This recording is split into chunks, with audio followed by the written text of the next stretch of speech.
है ना बेटा, जो चीज उनकी थी समस्या वही लिखी थी ना, बैठ जाओ।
कुल देवी को अवश्य पूजिए। अगर आप अपने कुल देवी नहीं पूजोगे, पहली चीज घर में जो है धन संपत्ति जितना काम करोगे उतना फलित नहीं होगी।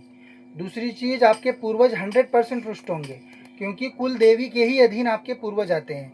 तो अगर आप बाकी कुछ भी कर रहे हो पर कुल देवी की सेवा नहीं हो रही तो सब चीज का मतलब नहीं रहेगा। क्या प्रश्न है बेटा? सिर दर्द करता है, पेट दर्द करता है ना, और बुखार आता है। पढ़ाई लिखाई, क्या बोला आपने? पढ़ाई में मन नहीं लगता, ये शब्द यूज किया है। पढ़िए। पढ़ाई में मन नहीं लगता, स्कूल में जाने में मन नहीं लगता। सही, एकदम से 100% करेक्ट है। कुछ इधर उधर तो नहीं।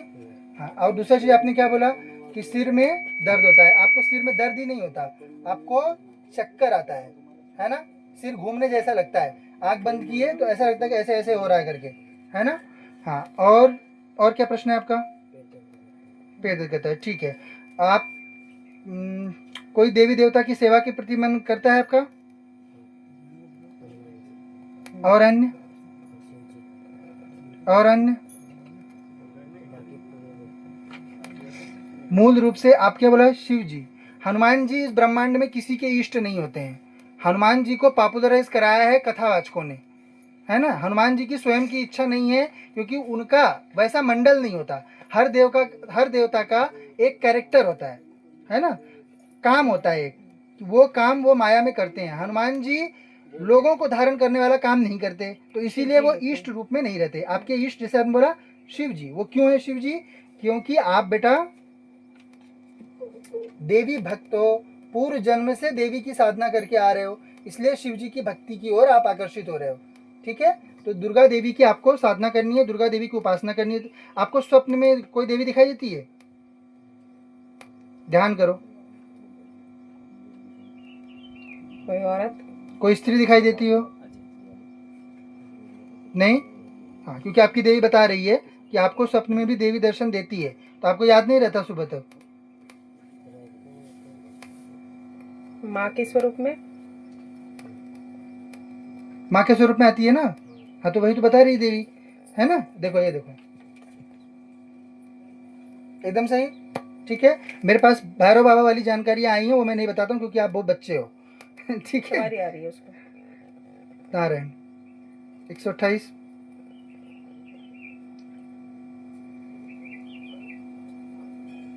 आंख बंद करो। नारायण 128, देवी 145। अनुग्रह करें यदि इस ग्रंथि मूलाधार खोला जा सकता है बच्चे का तो।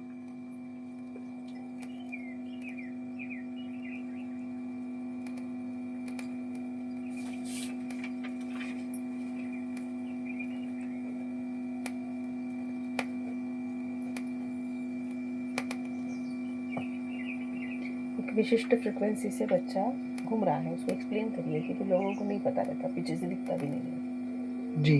हाँ, और कैरोटिड का पता नहीं है। नारायण, देखिए अभी अगर आप ध्यान से देखोगे तो बच्चा देखिए हिल रहा है, ऐसा है ना, एकदम जस्ट मिनिमल वाइब्रेशन है। क्यों? क्योंकि छोटा बच्चा है, कोई साधना उपासना का बल नहीं है इसमें।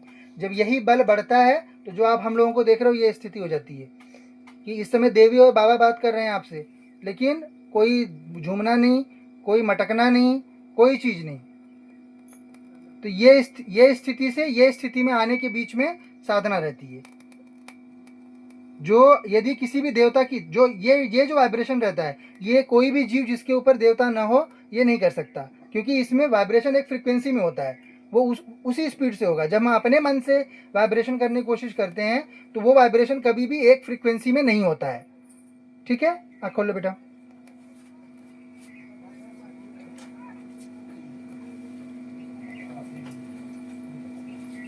भविष्य में आपको बेटा साधना उपासना मिलेगी, अभी इतने मंत्रों को आरंभ करो। ठीक है। देवी है आपके ऊपर, सवारी लेती है। पत्नी प्राप्त होने के बाद जो है ये स्थिति आगे बढ़ती है। शादी होने के बाद, विवाह होने के बाद। हाँ, विवाह होने के बाद, है ना, साधना विवाह होने के बाद आगे बढ़ती है। रोग वो उसका दूर हो जाएगा।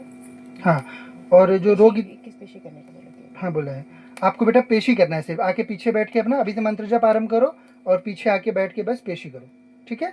हाँ, सही हो जाएगा सब। आपका जो सवारी आ रही है वो भी जो है फिलहाल के लिए बंद हो जाएगी जब तक आपका विवाह देवी नहीं की होता। पूजा करो और देवी की सेवा करो। ठीक है। तीसरा मंत्र जो लिखा है।